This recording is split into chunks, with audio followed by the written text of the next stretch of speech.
السلام عليكم ورحمة الله وبركاته نحمده ونصلي على رسوله الكريم أما بعد فأعوذ بالله من الشيطان الرجيم بسم الله الرحمن الرحيم ومن يعش عن ذكر الرحمن نقيض له شيطانا فهو له قرين وإنهم لا يصدونهم عن السبيل ويحسبون أنهم مهتدون صدق الله العظيم সুপ্রিয় শ্রোতাবৃন্দ, একটা বিষয় দেখুন, আল্লাহ সুবহানাহু ওয়া তাআলা আমাদেরকে কত মহব্বত করেন, তিনি কতই ভালোবাসেন। তিনি সতর্কবার্তা দিচ্ছেন, আমরা যারা আল্লাহর বিধান থেকে দূরে আছি, ঠিকমতো আল্লাহ পাকের বিধান আদায় করি না, তাঁর হাবিবের তরিকা আমরা নিজেদের জীবনে আমরা আনতেও চাই না। আল্লাহ পাক কি বলছেন?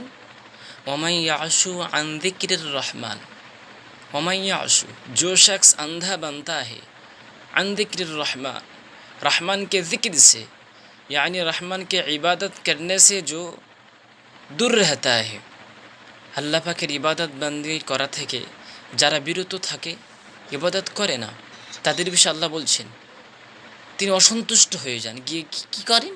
নুকাইয়িদ লাহু শাইতানান, আল্লাহ বলছেন আমি তাদের জন্য একটি শয়তানকে নিযুক্ত করে দিই।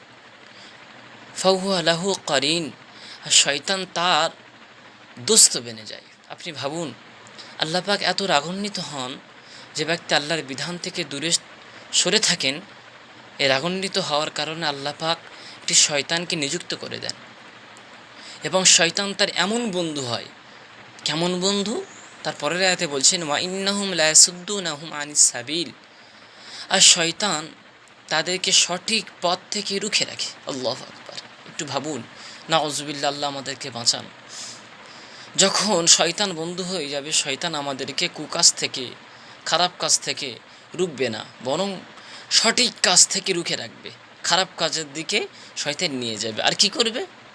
ওয়াহসাবুনা আন্নাহুম মুহতাদুন, আর আমরা বা যারা আমরা আল্লাহর ইবাদত করছি না, আমরা মনে করব না না এটাই সঠিক, এটাই ঠিক, আমরা হেদায়েত পেয়েছি, আমরা হেদায়েতওয়ালা। তো যাই হোক বন্ধুগণ, যেটা আমার মূল উদ্দেশ্য, এখনও পর্যন্ত যারা আল্লাহর বিধান থেকে দূরে আছি, একটু আমরা ভাবি যে শয়তান আমাদের কাছে এই সকল নামাজ না পড়াটা, মানুষের সাথে খারাপ ব্যবহার করা, মৃত্যুকে স্মরণ না করা, এগুলি কিন্তু শয়তান আমাদের কাছে শুভনীয় করে দিচ্ছে।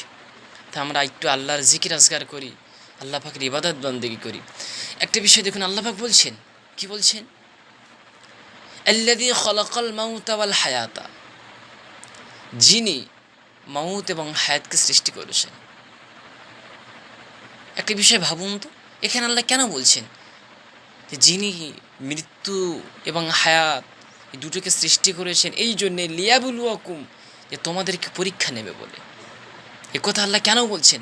কোনো সময় কি একটু ভাববেন না যে আল্লাহ পাক এজন্যই বলছেন আইয়ুকুম আহসানু আমালা, যে তোমাদের মধ্যে কোন ব্যক্তি আমালের দিক দিয়ে অতি উত্তম, সুন্দর সুন্দর আমল করে আল্লাহ পাকের মাহবুব বানতে চান, এটাই আল্লাহ পরীক্ষা নিতে চাচ্ছেন। সেজন্যই বলবো, দুনিয়ার পিছনে পড়ে শয়তানকে বন্ধু বানিয়ে আল্লাহ পাকের কাছে পাপী বানবেন না। তাই এখনও পর্যন্ত আমরা যারা আল্লাহর বিধান থেকে দূরে সরে আছি, আল্লাহ পাকের বিধান আদায় করার চেষ্টা করব। আরেকটা বিষয় বলি, আমরা নিয়মিত ইনশাআল্লাহ কোরআন থেকে, হাদিস থেকে আমাদের দায়িত্ব এবং কর্তব্যের বিষয়ে এবং কোরআনুল হাকিম কি কি বার্তা আমাদের দিয়েছেন এই বিষয়ে ইনশাআল্লাহ আমরা জানব। সেজন্যই বলবো, যারা সাবস্ক্রাইব করেননি সাবস্ক্রাইব করে নেন এবং ভিডিওটি শেয়ার করবেন, এই জন্যে যাতে করে আপনি নেক আমল করতে পারেন আর আপনার সাথী ভাই তানারাও নেক আমল করতে পারেন। আসসালামু আলাইকুম ওয়া রাহমাতুল্লাহি ওয়া বারাকাতুহু।